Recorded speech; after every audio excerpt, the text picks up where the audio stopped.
My name is Bill Bestpitch, and I use he, him pronouns. I have the honor of being your worship associate this morning. Before we start, please take a moment to put your mind, your spirit, and your cell phones in worship mode. We really want to welcome all the hardy souls that brave the Arctic temperatures out there to be with us this morning. And we're also glad for those who may be watching us online from home. We have a special welcome for those who may be visiting us for the first time, and we hope you will stay for coffee after the service in the fellowship hall behind the accordion doors. So let's take a second just to wave and stand up to all the people that are watching on YouTube, connect with them, and if you are online and would like to share something during the Lifelines portion of the service, please put it in the chat within the next 15 minutes. We acknowledge that our church resides on the traditional lands of the Tutelo and Monacan nations and was later farmed and developed through slave labor. We recognize and respect the ongoing connection to this land by generations of Black, Indigenous, and other people of color. May our gratitude and fellowship here echo and honor that rich history. And please join me in reading our words of welcome. Whoever you are, whomever you love, however you express your identity, whatever your situation in life, whatever your experience of the holy, as you come seeking love, your presence here is a gift. Whether you are filled with sadness, overflowing with joy, needing to be alone with yourself, or eager to engage with others, all who welcome all are welcome here. And our covenant, we commit to supporting each other with respect and direct communication as we work in community to explore spiritual growth and to be a force for good in the world. Good morning, everybody. Good morning. I'll just talk loud. Our opening hymn is number 361, Enter, Rejoice, and Come In. And you have hymnals in your chairs, and the words will also be on the screen. We're going to do all 5 verses. Yeah, we can say that.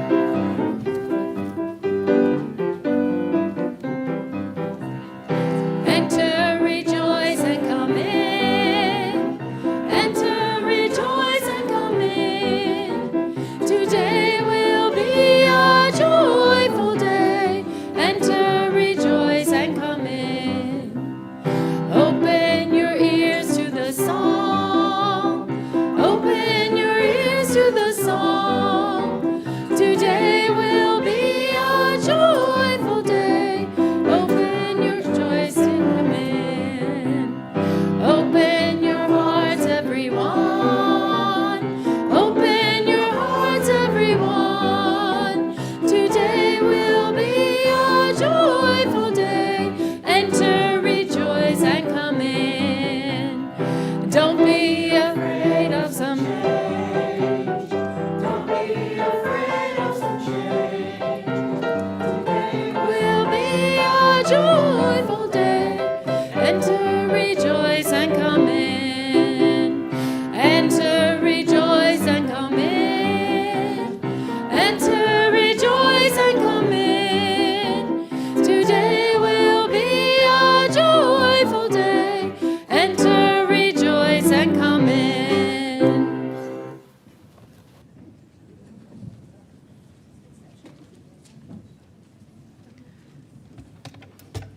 Good morning. Happy New Year. Yay. Everybody's like, oh, it's already 5 days in, whatever. I am the Reverend Jen Raffensperger. My pronouns are she, her, hers, and I am honored to serve as the minister of the Unitarian Universalist Church of Roanoke. I am glad that so many of you braved the Arctic blast this morning. And I know we have some weather coming, but I think it's coming later, so I'm glad to see so many of you here today.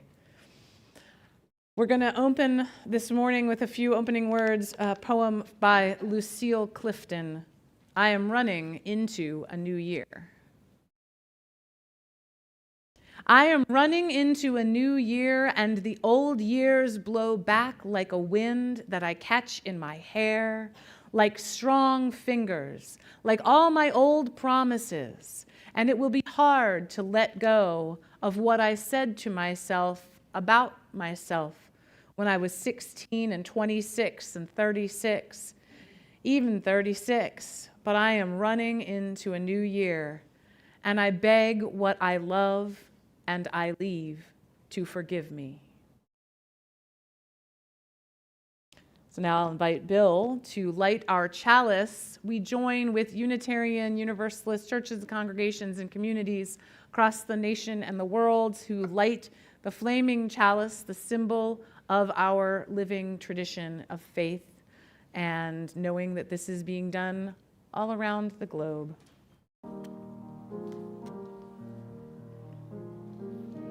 Light we now kindle, inspire us to use our powers to heal and not to harm, to help and not to hinder, to bless and not to curse, to serve you, O Spirit of light.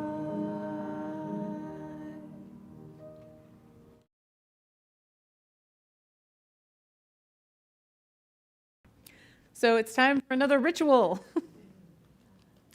The start of the new year is a time when many people choose to make resolutions or set intentions for the year to come.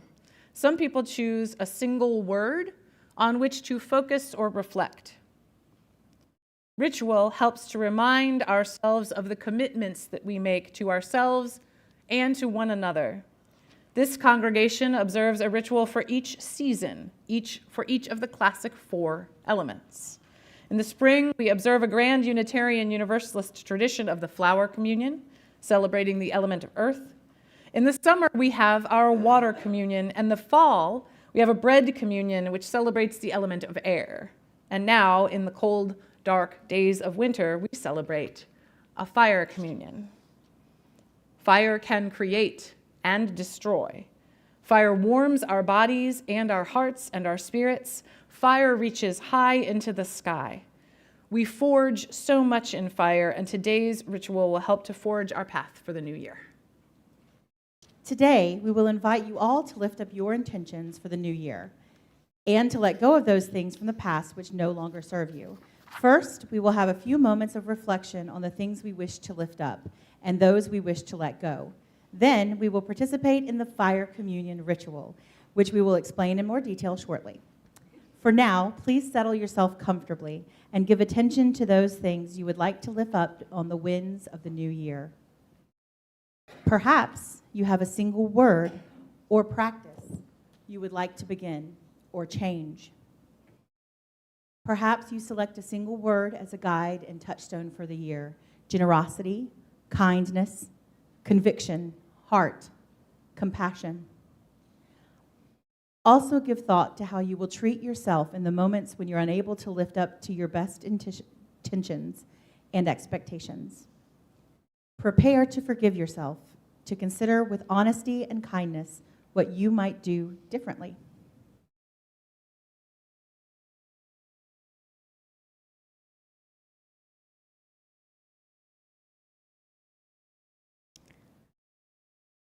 And now you can still continue to contemplate what you might want to lift up, but you have had a few moments to consider what you might want to lift up. I'd also ask you to turn your attention briefly to what you might want to let go. Perhaps it is a resolution or a promise you made to yourself last year that you discovered did not work in the way that you thought or hoped it might. Perhaps it is a pattern or habit that you've wanted to change and have been uncertain how to begin. Perhaps it is a relationship or a boundary that has changed in ways where you no longer feel comfortable or welcome. Consider a single word or a simple phrase that sums up the thing you would like to let go of this year. Again, give a thought as to how you will show love and compassion to yourself if the act is harder than the imagining, as it so often is.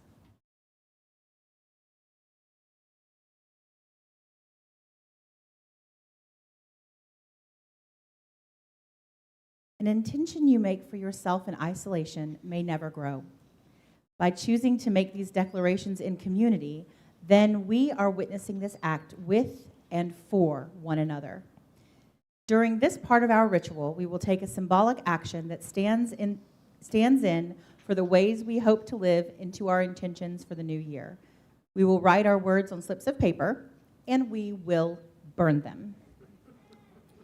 As the words are consumed in flame, those things we wish to release from the past will fly away from us, and those things we wish to pay special attention to in the future will be set into the winds ahead of us, reassuring us when we may feel we are losing our way. May all that you release here today cease to burden you, and may all that you intend for the future be lifted up to ease the way into that future in which you seek. And now for those details we told you about that we said were coming. So on this small table at the front of the sanctuary, I have language from another place. Anyway, so we have here a small table with a single candle in a bowl surrounded by beads and small stones. To either side of the chancel are tables with slips of magician's flash paper and pencils, sharpened for us by Acelia and Malin. Thank you so much. Prepared lovingly this morning for us. So I would really suggest these are kind of small slips of paper. We wanted to make sure we had enough for everyone who wanted to do this ritual. So I would strongly encourage one word, maybe one word on the front and back if you have a lift up and a let go, just a very small note that you write lightly on the paper. Now, a number of people can be up here at each of these tables writing their intentions at a time, but I ask, please, just like we do with lighting the candles off the chalice during lifelines, one person at a time come to this candle. You just can lightly drift your flash paper into it. It will go up. It does not smoke. It disappears almost instantaneously in a poof of fire. It might look a little scary. It's really cool. If there is any chance that the paper got a little wet, that's why, or if you're a little freaked out, you can just drop it. And if there's any of it remaining, it should be consumed very fast. It will drop into the bowl. Please, please, please supervise children if they want to do this ritual. It is a pretty safe thing to do if you do it carefully. But please, please, please, this is real fire. So the paper is imbued with a chemical that makes it go real fast. It says here, I will demonstrate, but I want to make sure everybody has a piece of paper. So I'm not going to demonstrate. Should I demonstrate? Yeah. I was like, you know what? Then we'll have 79 slips. I think we'll be good. So I'll take this one that's a little curled up so that nobody else has to do one where they feel like they have to they're a little longer than they are tall. So I haven't written anything on this. I'll do it mentally. One at a time goes up here, please. That did drop into the bowl, but it goes pretty fast. So once it catches, just let go of it. It'll fall in the bowl. We have water. It's going to be okay. It doesn't generate smoke. It won't set off smoke alarms. It's also a low burn chemical on cotton paper. Yes. So you're okay. You're safe. Yes, you are. And so Jesse and I can help you with this part too. We'll one at a time go up with you if you want some help. So now I will invite you, and if you're doing online, consider doing this with regular paper if you can safely burn it, like maybe in a sink at home or something if you'd like to, or just reflect on things. So at this time, we'll invite everyone who wishes to participate in the ritual to come forward to one of the two tables to either side, to write 1-2 words on a small slip, and then take them up to the flame.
Perfect.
That was amazing, especially for those of us who remember Kevin when he was like.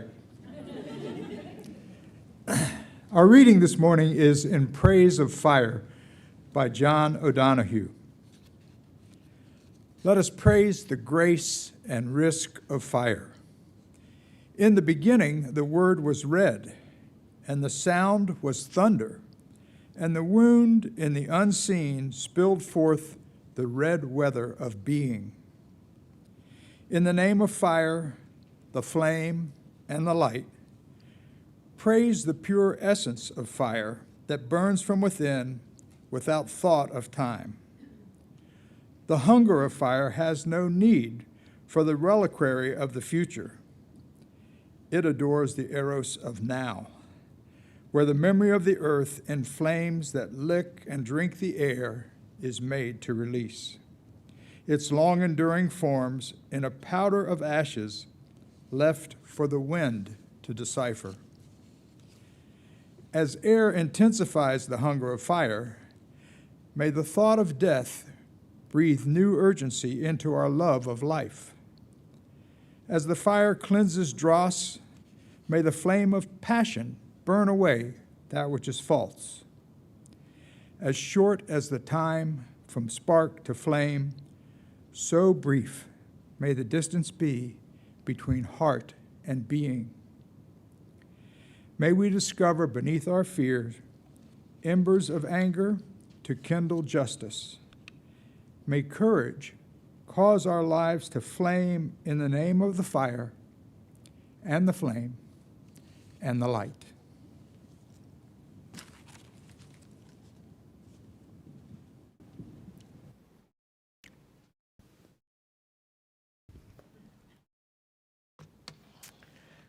Left my notebook over there.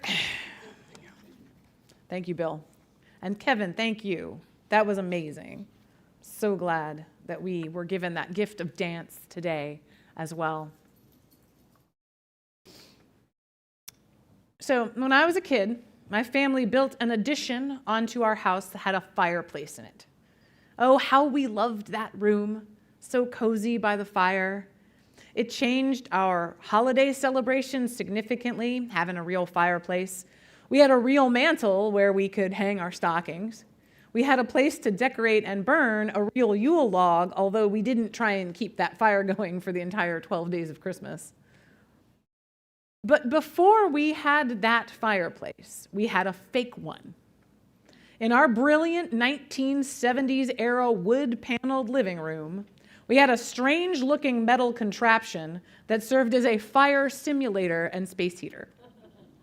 I was fascinated by this device. I found that if I laid down and looked inside the thing, behind the molded plastic shaped to look like logs and ashes, I could see what made the flames happen. An orange-colored light bulb reflecting on a spinning cylinder with crumpled tinfoil, basically, that gave an uneven flickering effect when viewed through the plastic. I loved that thing so much. It was all the beauty and warmth of fire with none of the danger. But without danger, of course, it's not truly fire. Let us praise the grace and risk of fire. In the beginning, the word was red, and the sound was thunder, and the wound in the unseen spilled forth the red weather of being.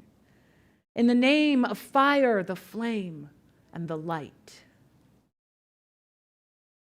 In the name of fire, the flame, and the light. So we have just turned through two important cycles. One based in the natural world, and one the invention of humankind. At the winter solstice, of course, we observe the longest night of the year. Each subsequent day gains more light, and the nights begin ever so slowly to recede. The other cycle is the calendar year, starting, of course, this past Wednesday, January 1st. This measuring of the year has been the standard since 1582, when Pope Gregory XIII decreed it to replace the previous Julian calendar, principally in order to fix some stuff about leap years. So the now named Gregorian calendar that we mark our years by in most countries and cultures in the world has been in play only about 443 years. But no matter how ancient or how new the way that we are observing the turn of these cycles, there is no denying we have moved into the next phase. We're preparing for winter weather like today.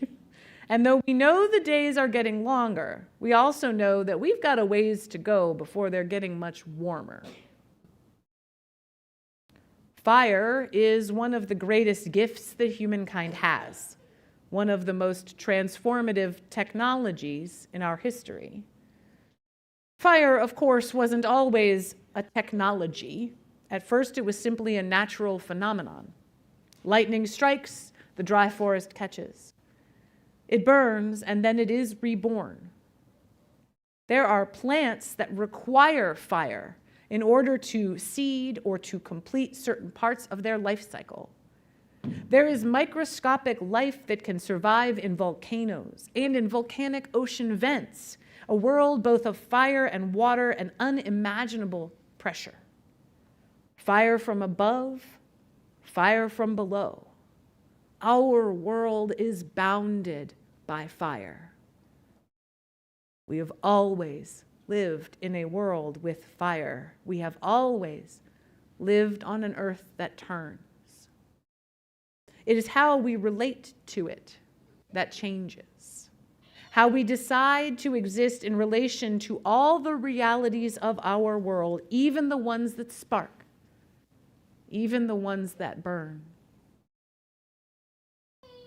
In the name of fire, the flame, and the light, praise the pure presence of fire that burns from within without thought of time. Fire does not give attention to the season. Fire tears away that which is unnecessary and can also give the pressure needed for change. What we have lifted up, what we have let go, all that we promise to ourselves, that we promise to others about what we intend to do. As air intensifies the hunger of fire, may the thought of death breathe new urgency into our love of life. As fire cleanses dross, may the flame of passion burn away what is false. As short as the time from spark to flame, so brief may the distance be between heart and being. May we discover beneath our fear embers of anger to kindle justice. May courage cause our lives to flame in the name of the fire and the flame and the light. Fire represents both danger and safety, both threat and refuge, both fear and promise. We hold fire sacred at this turn of our cycles, both naturally occurring and artificially created, for some very clear reasons. We begin anew, awakened by the promise and the peril of fire. Now, I don't personally like New Year's resolutions very much. I feel like there's too much pressure to make a huge change, and there's also no consequences when one taps out other than self-imposed guilt. And so often one does tap out because we give too much attention to the end result rather than to the process of what it takes for us to change itself. The flame of passion can burn away what is false. What sets you alight? What passions burn within you? For what would you raise a torch, not in violence, but in solidarity? How will you use your fear? What alchemy will be fueled by changes that come to your life unbidden? We cannot control all that life brings to us. All we can control is our own response. This is our spiritual discipline. This is the difference between a wildfire, a campfire, and a purely performative fire that gives the light but not the heat. The wheel has turned. It will keep turning. We do not know what the new year brings, but we know that the love at the heart of our faith calls us to build the fire of our own commitment. It's scary. Gazoo night. There's been a couple of sneezes. Gazoo night. Bless you, everyone. It's scary. From certain perspectives, we cannot tell if a fire is an emergency or an opportunity. Sometimes they're both. Life is full of danger and beauty.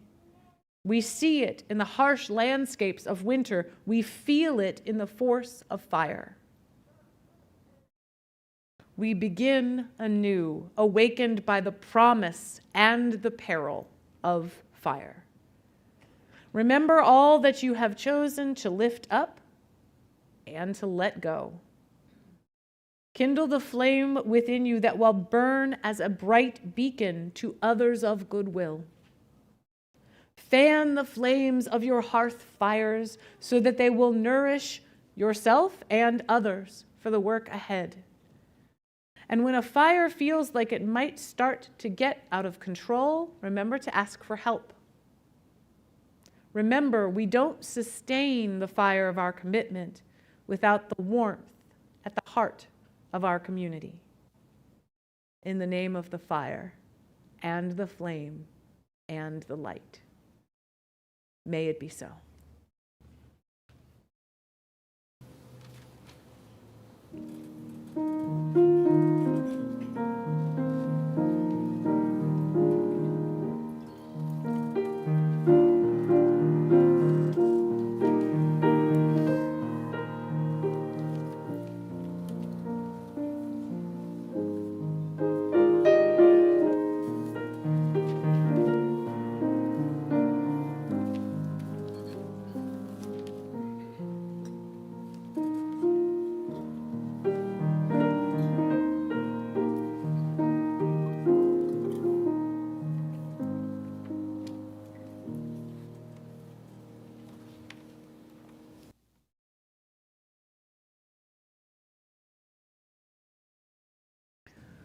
We come now to that time in our service where we invite you into generosity.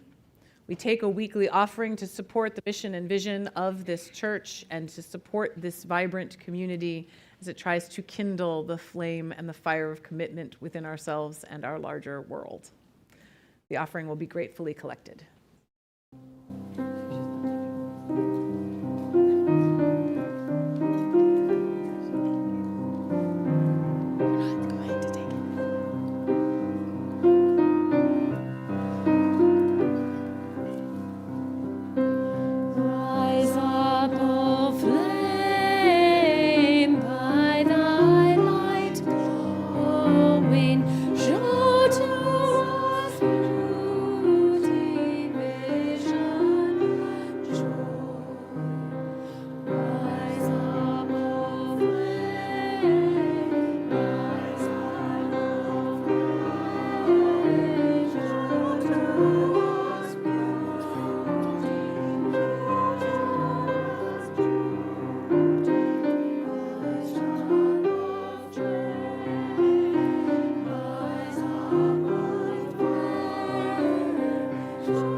Thank you, and thank you for your generosity this morning.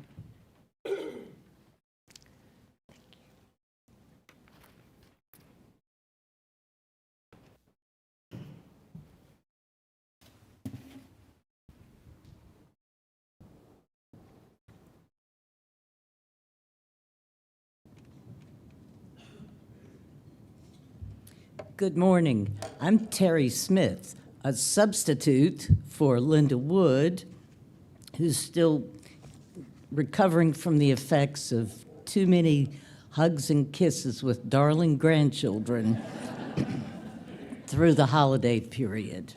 So best wishes to her.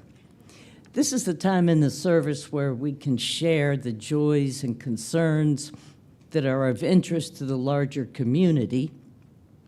If you have something you'd like to contribute, it can be written in the book, which is available before and after service, or you can contact the church office or a member of the caring committee. These are things we hold dear in our hearts, uplifting as well as troubling, and we welcome you to share. Today, I have which I think is good news. Baby James has started walking. What a wonderful way to start a new year. Yes. Now, just wait for the next several years.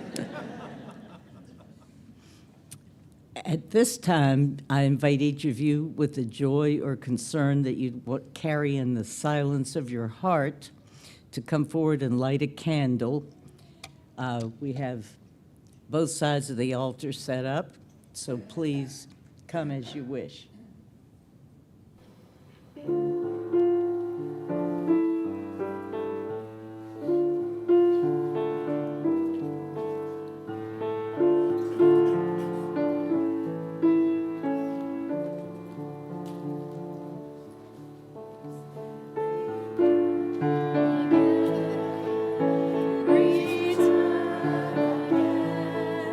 Return to the home of your soul.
May our hearts be lifted and our minds soothed.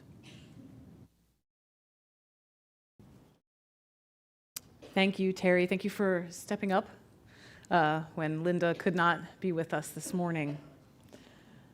Since we're talking about fire so much today, a gentle reminder, if you start kind of putting candles in the back and then fill in at the front, then we don't have to have people leaning over flame to put their own candles in. Just something to keep in mind. We're also here to keep an eye out on it for you. So I have a few things that I want to actually light candles for today. So you may or may not have noticed that we now have the teal hymnal available to you. So some of you will notice that we've had the gray ones for a long time, but we do now have the teal ones. And if you look in the front, you will see a sticker. They are dedicated in loving memory of Reverend Walter LaFleur. So we now do have this. We will also still put lyrics on the screen for you, but these are a beautiful addition to the music ministry here at UUCR in loving memory of Reverend Walter.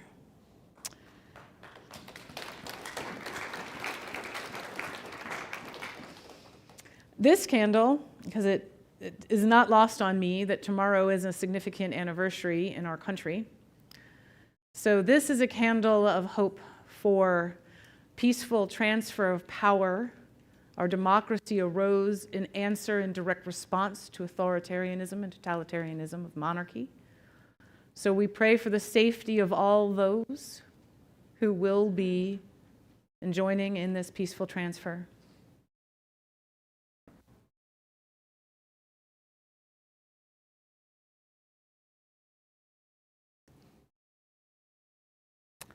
And as always, I will light one for everyone who is joining us on YouTube, since you cannot be here to do it yourself.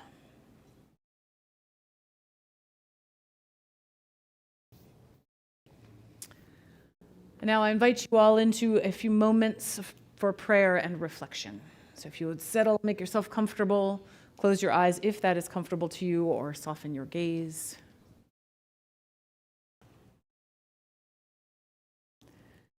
Spirit of life, alight the flame and fire of love, justice, and commitment in our hearts. We do not know what this new year brings us.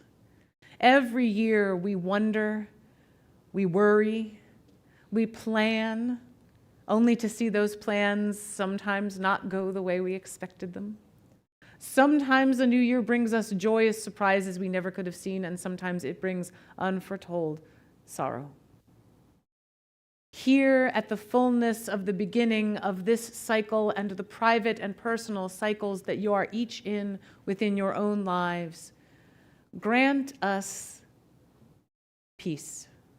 Grant us peace within our own hearts to kindle what may sometimes feel like a very small flame, but to not let it go out. To know that the flame of our faith, that the flame of our shared commitments to one another, that the flame of love at the center of all we value most highly in this world lives within us at all times, whatever comes. Whatever does not change does not live, so we embrace the change of that which is to come. So may it be.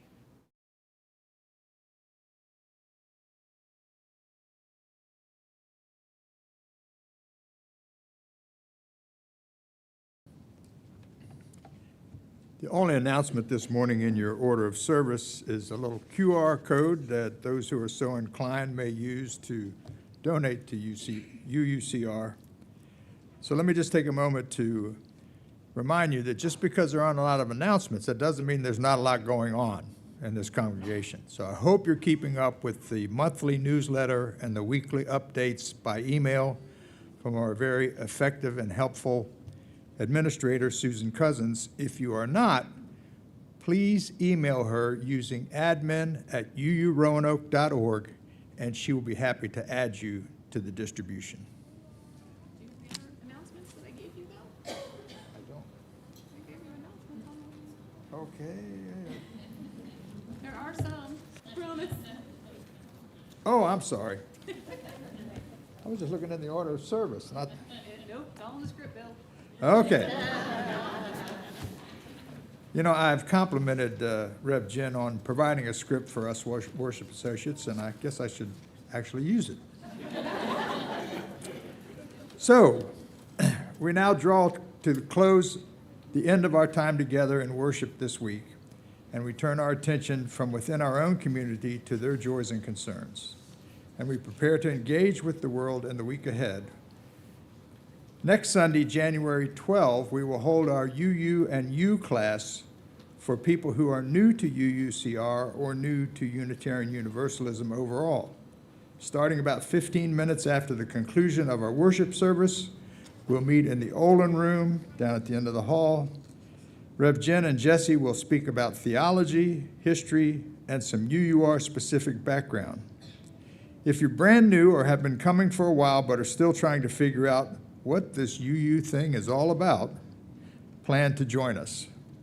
This is the start of our Path to Membership classes, so we will also have more information on continuing with that process if you are interested. And next Sunday, we're very, very pleased to welcome Reverend Dr. David A. Jones from our partner church, Williams Memorial Baptist, who will be preaching on the topic, It's All Good. Our friends and neighbors from William Memorial will be joining us for the service, co-led by Pastor David and Rev Jen. So we really hope you can join us. And though the holiday season is behind us, there is still need in our community. We're participating in the Soup for Seniors drive. We have more information available on flyers in the lobby. Thank you. Thank you, Bill, and thank you for thank you for gently accepting the whole, like, wait, I wrote some for you. And actually, I had also said that I meant to get more information. Bonnie, do we have a place to put the Soup for Seniors donations? Do we have a box? We will. It's behind the curtain. Oh, okay. We had all those boxes for all those drives that we did in December, and we wanted specifically to do the Soup for Seniors drive where we're collecting non-perishable food for that organization. So that box will be on the stage again. So, and there is more information in the big all-holiday flyer that Jesse made, and there'll also be more information in the newsletters in the weeks to come. We are collecting throughout the month of January because we know a lot of stuff gets collected at the end of the year, and sometimes charitable organizations find themselves in January and February in a bit of a slump. So we are looking forward to also collecting for the Soup for Seniors campaign. So thank you. We're all getting, I'm a little rusty today too after having a little bit of a holiday time. So at this time, I will ask Bill to extinguish our chalice, please. Again, joining in this time of ritual with Unitarian Universalist churches and congregations around the country and the world.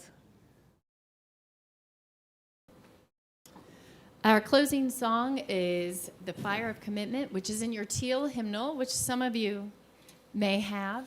I hope many of you have. And also the words are on the screen. And if you'd like to stand and sing with us. Page 1028. Oh, page 1028. It's there.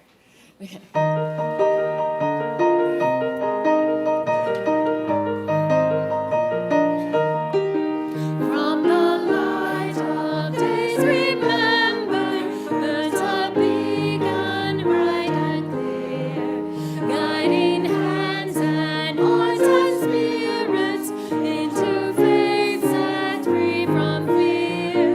When the fire of commitment sets our mind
Love that one. You can stay standing if you want because it's the benediction.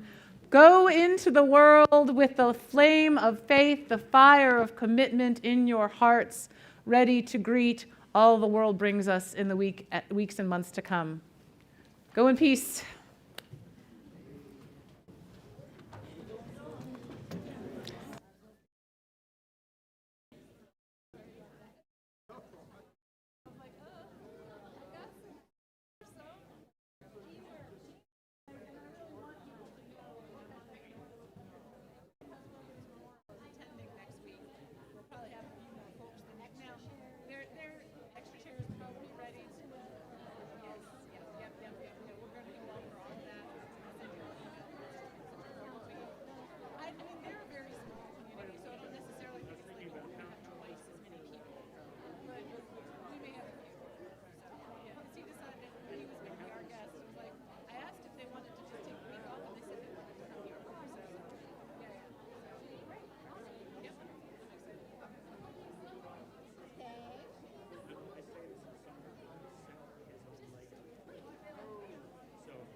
Shame.